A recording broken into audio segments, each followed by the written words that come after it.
গভীর শোকের সঙ্গে জানাচ্ছি সম্প্রতি ঘটে যাওয়া কাশ্মীরের পেহেলগাঁওতে যে ২৬ জন সনাতনী হিন্দু সম্প্রদায়ের মানুষকে বেছে বেছে জিহাদিরা যেভাবে হত্যা করল তাদের ধর্ম জেনে জেনে, তার তীব্র নিন্দা জানাই আমরা।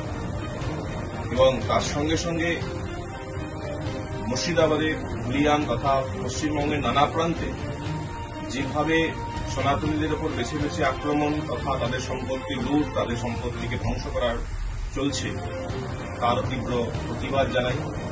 তার সঙ্গে এও জানাই আগামী ২৭শে এপ্রিল ঠিক সন্ধ্যা ৭টার সময় প্রত্যেকে নিজের গৃহে, গৃহমন্দিরে তথা তুলসীতলায়, পাড়ার মোড়ে এবং যারা আশ্রমবাসী আশ্রমের গৃহমন্দিরে আপনারা ২৬ জনের উদ্দেশ্যে ২৬টি প্রদীপ প্রজ্বলন করুন।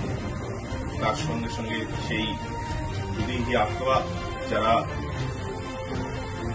পেহেলগাঁওতে গিয়ে হত্যা হলেন তাদের আত্মার শান্তি কামনা করুন এবং ওই অগ্নি প্রজ্বলন করে নিজেদের মধ্যে যে সেকুলারিজমের ভাব আপনারা পুষে রেখেছেন, যা দিয়ে আজকে আমাদের সমগ্র সনাতনের দিন দিন ক্ষতি হয়ে চলেছে, সেই সেকুলারিজমের যে অন্ধকার, সেই অন্ধকার যেন দূর হয়ে যায়, সেই জন্য সকলের কাছে আমাদের বিনীন্দ্র অনুরোধ, আপনারা প্রত্যেকে আগামী রবিবার ২৬টি প্রদীপ সন্ধ্যা ৭টার সময় করাবেন।